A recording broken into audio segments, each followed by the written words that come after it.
तो यार आजकल हर कोई ना अपने बिजनेस के लिए चैटबॉट्स बना रहा है। पर ऑनेस्टली बताऊँ तो चैटबॉट यूज़ करने में वो मज़ा नहीं आता है। पर दिक्कत चैटबॉट की नहीं है, दिक्कत है यूआई की। सबसे पहले तुम ये रिस्पॉन्स देखो कि तुम्हें रिस्पॉन्स कैसा मिल रहा है। ये लेफ्ट साइड में है एक पुराना रिस्पॉन्स जो हमारे चैट जीपीटी, क्लॉड या जेमिनी एक लेमन सा रिस्पॉन्स देते हैं, जैसे कि 1000 वर्ड के या फिर 500 वर्ड के एक लंबे-लंबे रिस्पॉन्स जिसे तुम्हें पढ़ने में बोरिंग लगती है। और ये देखो नए जनरेशन की यूआई है जो राइट साइड में है, ये जनरेट किया है थेसिस डॉट डेव ने। अब मैं इसके पीछे का तुम्हें पूरा सीन बताऊँगा क्या चीज़ है, कैसे है। अगर तुम्हें सेम रिस्पॉन्स लेफ्ट साइड में मिले और एक रिस्पॉन्स तुम्हें राइट साइड में मिले, तो तुम्हें क्या लगता है कि तुम्हारे यूज़र्स तुम्हारे किस रिस्पॉन्स को ज़्यादा पसंद करेंगे? और राइट साइड वाला रिस्पॉन्स तुम्हें एकदम इंटरैक्टिव मिलता है कि तुम इसमें कंपोनेंट, ग्राफ और लिंक, बटन्स कुछ भी यूज़ कर सकते हो। और ये तुम्हारा खुद से जनरेट करने की ज़रूरत नहीं है, तुम्हारे थेसिस के एक जो ऑर्केस्ट्रेशन लेयर होगा एपीआई का, वो ये सारी चीज़ें मैनेज करेगा। तुम्हें यूआई डिज़ाइन करने की ज़रूरत नहीं है। तुम्हारे इनपुट के बेस पर ही तुम्हारे बैक से ये बनी बनाई एआई आएगी और तुम्हारे फ्रंट एंड में रेंडर हो जाएगी। तो यार इस वीडियो में हम बात करेंगे थेसिस डॉट डेव के बारे में कि तुम अपने सिंपल से चैटबॉट को इंटरेक्टिव और एजेंटिक कैसे बना सकते हो। तो यार नॉर्मली क्या होता है ना कि यूजर कोई क्वेरी करता है किसी चैटबॉट से और बैकएंड से उसे 800 या 1000 वर्ड के लंबे लंबे रिस्पॉन्स मिल जाते हैं। ना वो रिस्पॉन्स पढ़ने का मन करता है, ना कुछ समझ में आता है, और ना हमें कोई नई यूआई एक्सपीरियंस मिलती है जो एजेंटिक लगे हमें। तो यार मैं तुम्हें सिंपल सा बता दूं, थेसिस डॉट डेव ना कोई यूआई लाइब्रेरी है और ना ही ये चैटजीपीटी का कोई कॉम्पिटिटर है, ना कोई चैटबॉट डेवलप करता है। ये बस तुम्हारा एक यूआई का एपीआई लेयर है जो तुम्हारे फ्रंट एंड और बैक एंड के साथ काम करता है। तुम बैकएंड में इसे इम्प्लीमेंट कर सकते हो, बस जो तुम्हारी पुरानी एलएलएम की एपीआई लगी हुई है, तुम एलएलएम की एपीआई को बस सीधे अपने थेसिस के एपीआई से रिप्लेस कर दोगे। तो सिंपल सा बस ये समझ लो कि जो तुम्हारा थेसिस डॉट डेव है, ये तुम्हारे एग्जिस्टिंग एलएलएम के जो आउटपुट्स आते हैं, उन्हीं आउटपुट्स को बस ये रिफाइन करता है और तुम्हारे फ्रंट एंड में रेंडर कर देता है अपने एपीआई और यूआई लेयर के साथ में। अब ये चीज़ देखते हैं कि ये चीज़ काम कैसे करती है। जैसे तुम आओगे हाउ सी1 वर्क, तो तुम यहाँ पे देख सकते हो कि what did I spend last month. तुमने यूज़र अपना प्रॉम्प्ट दिया, ये तुम्हारे यूआई के थ्रू एक पोस्ट एपीआई कॉल हुई जो तुम्हारे बैकएंड के पास जाएगी, और बैकएंड जो तुम्हारे एलएलएम के थ्रू इसका एक रिस्पॉन्स जनरेट करने वाला था, बस इस रिस्पॉन्स जनरेट करने के बाद तुम्हारी सी1 की या थेसिस डॉट डेव की एपीआई लेयर होगी। इस एपीआई लेयर तुम्हारे इस रिस्पॉन्स को फॉर्मेट करेगी और उसके बाद तुम्हारे एलएलएम के रिस्पॉन्स के बेस पे तुम्हें एक यूआई रेंडर करेगी तुम्हारे फ्रंट एंड में। बस सिंपल सा इतना काम है। तुम्हें अपने बस बैकएंड की एक एपीआई लेयर चेंज करनी है जहाँ पे तुम्हारा एपीआई की लगी हुई है, और फ्रंट एंड में बस उसी चीज़ को, अपने फ्रंट एंड को इनके एपीआई लेयर से रैप कर देना है। बस तुम्हारा इतना सा काम है। तो हम देखते हैं अगर तुम इसे इंस्टॉल करना चाहते हो तो तुम इंस्टॉल कैसे कर सकते हो। तो बस सिंपल सा तुम थेसिस डॉट डेव के गिटहब पर आ जाना। यहाँ पर कुछ तुम्हें प्री डिफाइंड टेम्पलेट्स मिल जाएंगे जिन्होंने ये चीज़ इंस्टॉल करके रखी है, और इसे इंस्टॉल करने के लिए हम एक नेक्स्ट जेएस का टेम्पलेट यहाँ से उठा लेंगे। यहाँ से हम इनके गिटहब का लिंक कॉपी कर लेते हैं। और ये चीज़ सेटअप करने से पहले तुम्हें थेसिस डॉट डेव के कंसोल में जाकर अपना एक एपीआई ले बना लेना। यहाँ पे तुम इनके console dot thesis dot dev पर जाओगे, तुम्हें एक एपीआई जनरेट करनी होगी। बस जनरेट एपीआई पर करना, यहाँ पे अपना नाम डालना और जनरेट एपीआई, और तुम्हें एक एपीआई की मिल जाएगी जो तुम्हें बस अपने प्रोजेक्ट में यूज़ करनी होगी। तो चलो हम इनका एक ऐप क्रिएट करके देखते हैं कि इनके एक्चुअल में यूआई कैसे काम करती है।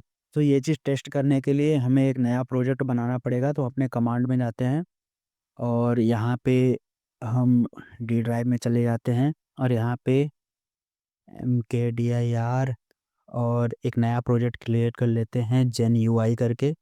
और जेन यूआई से पहले ही है कोई, तो हम dir जेन यूआई 2, और जेन यूआई 2 में हम चले जाते हैं और इसको हम ओपन कर लेते हैं अपने वीएस कोड में।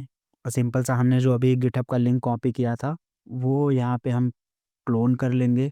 सो हम सीधे करते हैं गिट क्लोन, और जैसे ही ये क्लोन हो गया हम इसके अंदर चले जाते हैं cd template c1 next cd, और यहाँ पे npm आई कर लेते हैं, हम npm इंस्टॉल कर लेते हैं। और जब तक ये इंस्टॉल होता है तब तक मैं अपनी एपीआई की कॉपी कर लेता हूँ, क्योंकि हमें यहाँ पे भी ज़रूरत पड़ेगी एपीआई की पेस्ट करने की।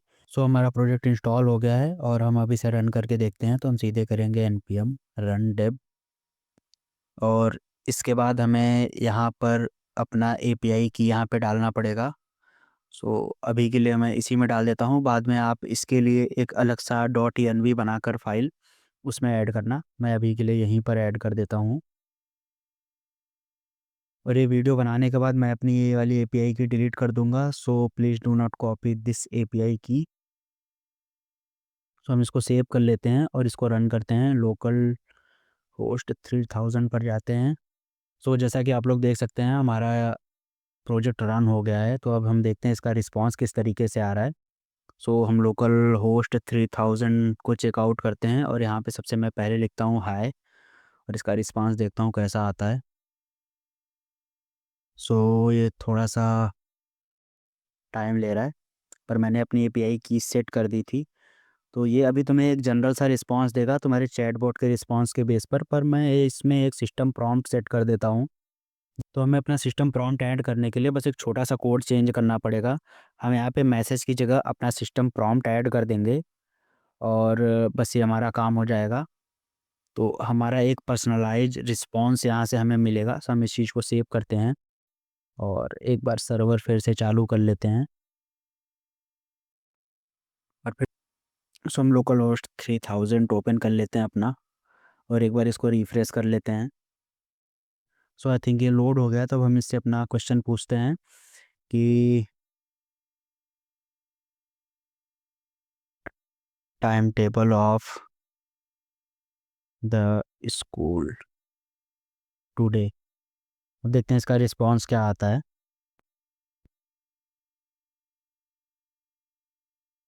सो आप जैसे देख सकते हो इसका रिस्पांस एकदम टेबल फॉर्मेट में आ रहा है।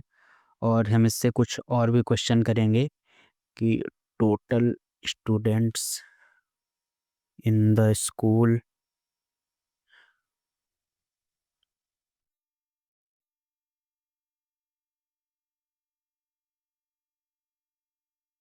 आई am sorry I don't have access the current enrolment count please contact the school office for the exact number. तो ये काफ़ी अच्छा रिस्पांस दे रहा है।